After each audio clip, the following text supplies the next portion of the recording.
3, 2, 1. What's going on, everyone? You're watching Ash on Comics. My name is Ash, and here is today's comic we're going to be talking about. This is Powers of 10. Some people mistake it with Powers of X. Do not blame you if you're one of those people. It really should be. I mean, there's no lines over it. An X is an X. It's not a 10. Anyways, this is issue 3 out of 6 by Hickman, Silva, and Garcia. I harp on this every time, and this may be the only video you've watched of this, so it bears repeating. I don't like what they're doing here. This is a 12-issue miniseries divided into 2 miniseries. There's House of X, Powers of 10, 1 through 6 a piece. So it's 12 issues total, and they intermingle. It's not like you read House of X and then it's over, then you read Powers of 10 and then it's over. You read House of X1, Powers of X1, House of X2, Powers of X2. You don't actually go to House of X3, you go to Powers of X3 next. You see how that gets confusing? This should have just been they could have just called this House and Powers of X 1 through 12, right? There's no reason that this needs to be divided into 2 different books at all. This is just a cash grab. So it annoys me every time, and because I'm talking about the book, and I can't assume you've watched all my videos, it just bears repeating. These characters look way freaking cool. This is Rasputin, and this is Cardinal. You may say, oh, it looks like Nightcrawler and someone else, but they sort of, yes, you're sort of right. Joining me, as always, is Stan the Man. If you don't know who Stan the Man is, well, that would make me sad. This is Forky. This is our channel's mascot and resident intern. He's an expert on all things trash, and we're going to talk about this book and see if this book is trash or not. XMen has been trash for over a decade. Easy. I got out of comics back in the late 90s because X-Men was going downhill and Marvel itself was losing steam, and a number of factors. I didn't leave, pissed off or anything. I just started losing interest. It just wasn't as good. And I came back into comics, and it just hasn't been the same. And I actually, that's being too nice. X-Men's been trash. It's been utter garbage. The whole X-Men red, blue, yellow, black, whatever, magenta nonsense was just steaming piles of trash. The Grant Morrison run, people praise, but I feel that's way overrated and only stands out because the stuff that came before was trash. I can't even read X-Men anymore because I can't stand to see something I love be done so poorly. Some people don't have a problem with that. Some people like reading fan fiction. There's nothing against that. As long as you understand what you're doing, you're wanting to consume even lesser quality work just to get more, experience more within a world or characters that you really love. But there's also something to be said for not settling for mediocrity. And X-Men has been below mediocre for a long time. This cover, I really love. Look at the Sentinel in the background.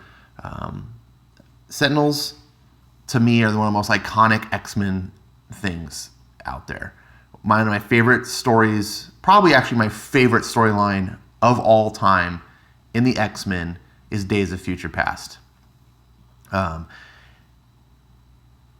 Especially how they built upon that.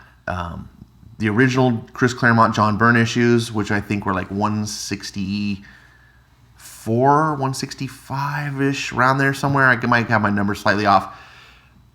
But then later on, when I got into actually starting to collect X-Men in general in the early 200s, and you had the Rachel Summers, who was a mutant hound from that dark future, and she had come back to the past to warn the X-Men about this future and how they needed to stop it. One of my favorite storylines of all time. Rachel Summers is one of my favorite characters. Jonathan Hickman now is writing this book, and I'm getting not flashbacks, but it's ringing back to that time. This is a very similar thing. It's almost like Jonathan Hickman's like, I'm right there with you, buddy. That was my favorite line, too. This story has those same things. And think about the name Days of Future Past. That name always sounded weird. It sounded cool to me, but I never really was like, what does it mean? Like it's kind of a confusing name that you can't make sense of. But I always was just like, yeah, it sounds cool though, so I like it. This book makes me think of that name in a whole new way. Let's get into that. I am immortal, and I have no end. Apocalypse. So we get the big blank white pages that are becoming infamous with this series. Yep, they're still here, haven't gone away. And then we open up X2, or 10 to the second power. This is where it's powers of 10. The XMen, year 100. The Temple of Concordance, the Church of Ascendancy. All humans are slaves. It is only when we embrace our fallen nature and accept their dominance that one can truly understand the message of our masters. Hear their words. And so we get this priest of ascendancy. Now, if you remember in the previous issue, with some of this technobabble that was in these white infographic pages, we learned about the technarchs and stuff. Part of me thinks that this guy might be a technarch. And they talk about how the technarchs are a product of the phalanx, which the phalanx is what brings about ascendancy, and they use the technarchs will come ahead of time to prepare a world or whatever, and they'll use, if a world's not ready, they use the techno-organic virus that the character Warlock had and that Cable was infected with. And here we see this guy, and he's holding this orb. You must reject your humanity, every last shred of it. Most of all, you must reject the human heretics who still believe that mankind can improve on our flawed design. These genetic manipulators and free thinkers would have you believe that fate lies in your own hands and not the great machines of change. But they are wrong. And so here we have a baby. Watch and I will show you change. Watch and I will show you true evolution. And then the little orb thing, it's infecting the baby with the techno-organic virus. Yes, my truth is pain, but truth is not the worst of it. No, what follows is the living with it, enduring the dichotomy. Then he goes on to say, this is what real worship has taught us. It is better to serve in heaven than to rule in human hell. And then there's a big explosion. And here's the X-Men, or presumably what the future version of the X-Men is, if they so call themselves the X-Men. Cardinal, Rasputin, Zorn, and North. Now, if you watch Yellow Flash's video, he thought this was Magneto. That is not Magneto. When you read this book, if you read this book, and you should read this book, I think, if you like X-Men, you should read this book. I mean, it's not going to be for everyone, but this is very thick, dense stuff. Kirkman is not writing a children's comic here. And he's writing very deliberately, and there's a lot of detail to chew on. You don't want to just blow through this book like you may be used to with a lot of comics, especially in modern day comics where they're just so light and fluff that you just blah blah blah blah blah. You just flip the pages. Don't treat this book like this. I urge you, if you're reading it, stop on every panel. And why wouldn't you? Look at this gorgeous coloring, the art. You just stare. You're like, wow.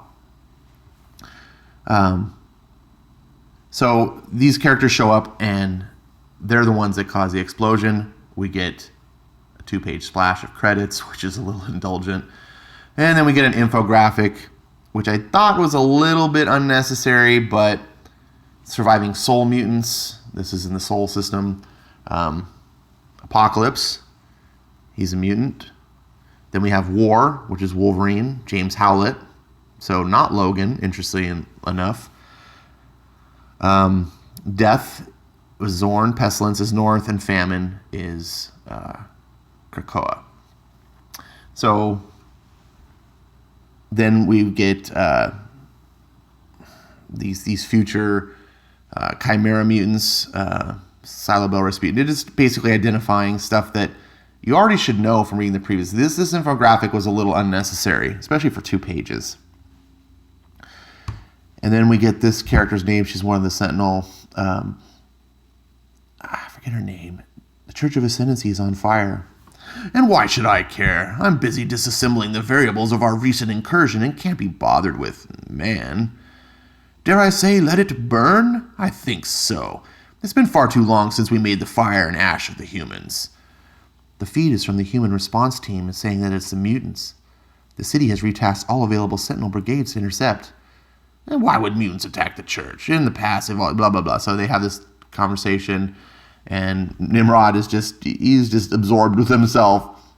And she's talking about, how the humans think that they don't dream, so there's a problem. It's like, and what good are dreams? That dream of theirs is almost as extinct as they are.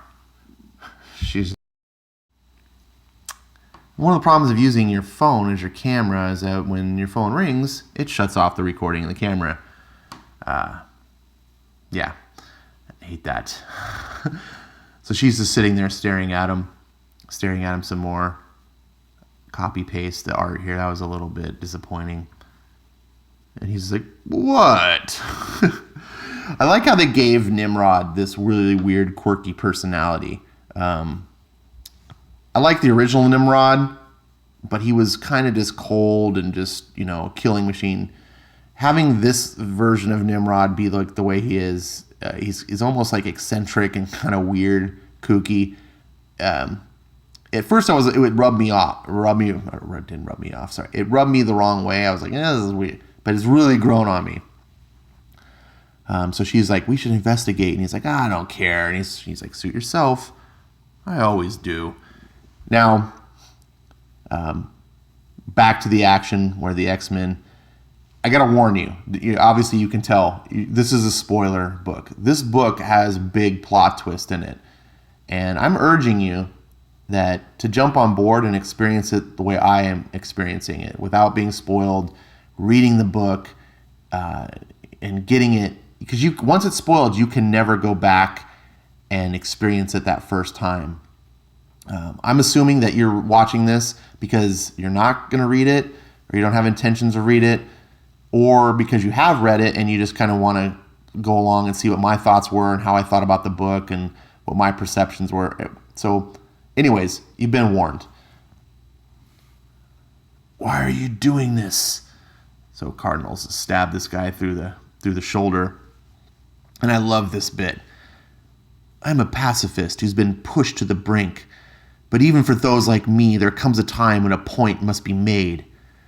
So today, I ate a terminal apocalypse seed to overcome my genetic predisposition to nonviolence. But I'd choose my end over yours any day. You betray your own for what? The favor of those who find contempt in your very existence? I do it for the great machine who is our better. I do it for my God. And then it's just like, people getting frightened, and Carl's like, huh? See God, mutant. She is here now. And then you get this, and you're just like, oh, damn. Days of Future Past. Am I right? Like, this is the Days of Future Past. Finally, sweet annihilation, I have waited so long for this day to arrive. They brought everyone, as expected. We need to hold them off, Zorn. Distract them. Meanwhile, Apocalypse, with Wolverine and Cypher / Krakoa merged into one. They've come to this data store, and we pick up with Apocalypse here. I am older than even the... God, sorry about that. I get all stuttered. I am older than even the idea of machines. In that time, I have changed, but the smell of Thebes never has. There is death here. And then Wolverine. Yeah, you haven't been here in a while. That's how the whole place smells now. How long is it going to take you to find what we need, kid? Not long. Thanks to our earlier sacrifice, I know exactly where to look in the archives to find out where Nimrod came online.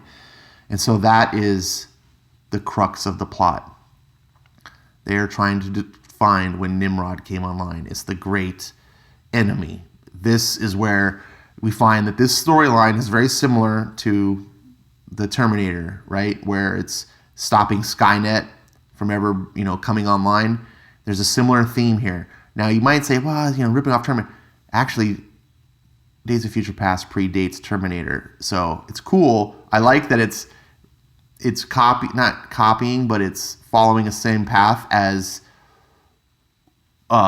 fiction that I like and that you should like too. But also that it has sort of license to do so because Terminator may have pulled from the comics and not vice versa.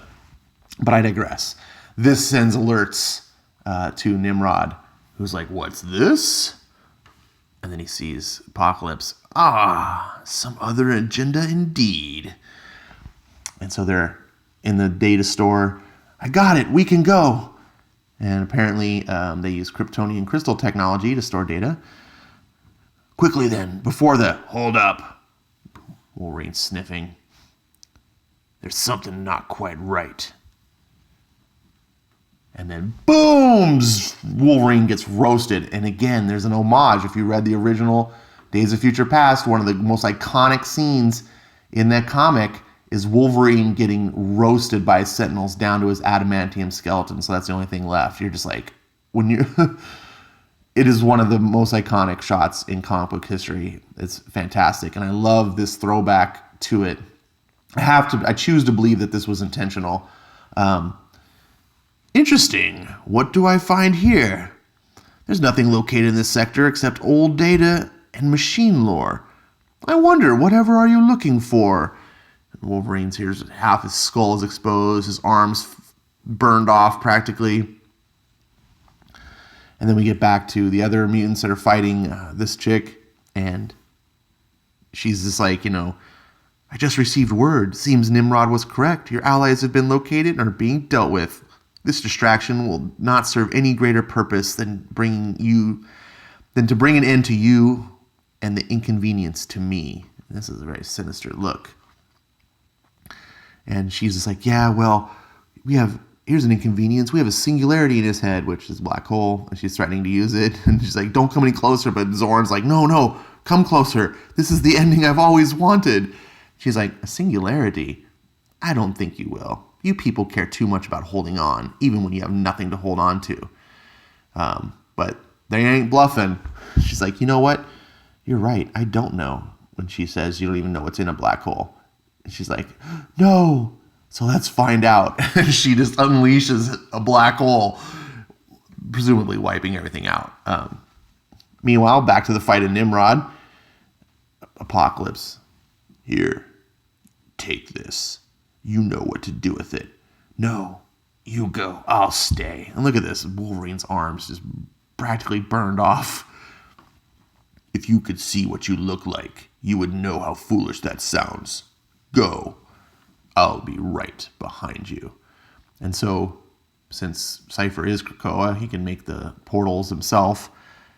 And then we see Apocalypse staring down 3 Nimrods. And you're just like, oh shit, it's on. Like, what a boss. And one last look. Wolverine looks back. Apocalypse, the mutant immortal. And they just go at him. And it's just boom, Apocalypse. And how often do you see Apocalypse just getting worked like this? And then Wolverine goes through the portal. Older than the world. And I love this. Speaking of Terminator, the Nimrods can like reshape their bodies. So it's like kind of the T-1000 effect. So they reform their metal around Apocalypse's arms to hold him in place. And we get this dramatic scene. And this is, again, what's important when you're reading this book or, really good. Take your time. Read Older Than the World. Look what's happening. Imagine, in your mind, visualize the motion of Nimrods coming into attack. Then, scene cut. You see Wolverine standing before the sarcophagus, holding the memory thing. The fittest of all. And, Apocalypse just getting roasted. Then cutting. How sad this must be. And then, Apocalypse getting his own. Look at that. Boom. Just punches right through one of Nimrod's faces. But there's still two more, and they're on him. To know that natural selection has brought you here. And he's just like, getting fried. And then we see what's in the sarcophagus. Wake up, Moira. I have it. And this is where we come to the big spoilers. Apocalypse knew we might be on a clock, so he created some kind of way to force feed the information you need in your mind. Hold still. And he injects, puts the thing into her chest. This is kind of a plot contrivance, is convenient, but whatever.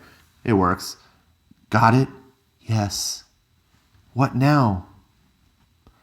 If we succeeded, the old man said to send you on your way, because there's nothing left to save here. And then look at this look on Wolverine's face. I'm sorry. It's okay. I have what I need now. And this is what you do. And that sent chills. I was like, growing up as a kid, reading X-Men, there's a thing that they used to do all the time. I'm not sure they do it as much now, but it used to be just like, I'm Wolverine. I'm the best at what I do, and what I do isn't very nice. That was sort of like this thing that was repeated throughout the comic books, and I always just thought that was badass, and obviously what he does is kill, right? And this homage, I just love that. You're just referring, it's what you do. You're the best at, because he has to kill her, and then you get this. And it was just like, damn. Oh man, J.J. Abrams could not have done a better lens flare. No, but really, like, all joking aside, like, this was really like, you're like, oh shit. I didn't see this coming when I was reading it. I was just like, but he's saying it, then you realize what's about to happen, and then you see it. And so ended the 9th life of Moira 10. And should forever end, let me die in battle, surrounded by my fallen enemies, and with a sword, and with blood on my sword, Apocalypse. So that is it. That is Powers of 10, number 3. And here we get that timeline. If you saw in the previous videos, or you read yourself, you know that I pointed out that timeline number 9 just went off and they didn't show the end. Same with 10. But 10 led into the books. Like they do this, so you know where you were. And this book is the dotted line of 9 that we didn't know what happened, and now we do. So now we know that what Moira knows and what she's bringing back into the 10th timeline. And it's very, very interesting. Here you get the reading order of the books. I'm glad they actually put these in the books. Some other times with DC especially, like, they don't do that. You have to, like, go look it up online. That's annoying. And we get these. And these are fun, I guess, to decode. You can go online, I guess, and look these up. But you're paying extra. And that's one of the problems. This book was fantastic. I really, really enjoyed this book. It's meaty. It's dense with plot. My critique of this is two things. Number one, it's really plot heavy, but also very light on characters, right? I can forgive that because these characters aren't going to exist. These characters exist solely to push the plot forward. This Wolverine, he's dead. That Apocalypse, dead. The only character that's really moving forward at all is Moira. This whole past now is gone. The Apocalypse we see later on in the books will be a different Apocalypse, that had different life experiences. So you can't get too much into these characters, but at the same time, it's a real thing. This is 5 comics in, and I don't have any characters to really feel for yet. They're all just plot devices. So thankfully, the plot and the storyline and the world building and everything else is so strong to make up for that, that it works. But it is something that can't be ignored. Finally, the 800-pound gorilla in the room. This book's $4.99. And it's got all of these. Now, I counted these up. There's 11 of these white pages, but there's 20 actual comic pages. Now, 20 illustrated pages like this is standard for a comic book these days. For a $3.99 comic. $4.99, you're paying $1 to get this stuff. This is stuff Marvel should have thrown in, pro bono, essentially. Like, we shouldn't be paying for it. I especially shouldn't be paying for a 2-page spread of your credits, which are just, put in this corner. This is very indulgent. I didn't need this. I especially didn't need it to be 2 pages. This could have been shrunk down to 1 page. It's indulgent, and it's an excuse to charge fans extra money. I cannot give this book 5 stars because of this. I'm not sure. I was debating after I read it. What it is? 5? No. 5 stars is like the highest recommend. And as much as I love this book, I really enjoy it, I do recommend this book. It's a strong 4-star rating. It's got flaws. So I can't tell you, it's absolutely worth it's Marvel is shooting themselves in the foot. They're allowing talent like Hickman to bring you a really cool story, but then the publishing is getting in the way and saying, well, now we're going to, exploit fans with this predatory practice of 2 miniseries, and we're going to charge extra money. Oh yeah, by the way, did I mention it's weekly? So not only is it $1 more, but it's not like $1 more every month. It's every week you got to do this. It's extremely taxing to add this book to your pull list. If you're like me, where your pull list is already, bursting at the seams, and like adding 1 extra book is like tough, but really adding an extra book is actually if you add this book, you're adding 4 books because it comes out weekly. And they're $1 more. So it's actually like adding 5 books to your pull list. That's a lot. And I'm getting a lot of bang, but that buck, it's not as much bang. The buck is a lot bigger. You know what I'm saying? So I'm rattling on at this point. I really like this book. I hope that this is encouraging you to check this out and pick this up. I have not been excited about X-Men in a long time. I still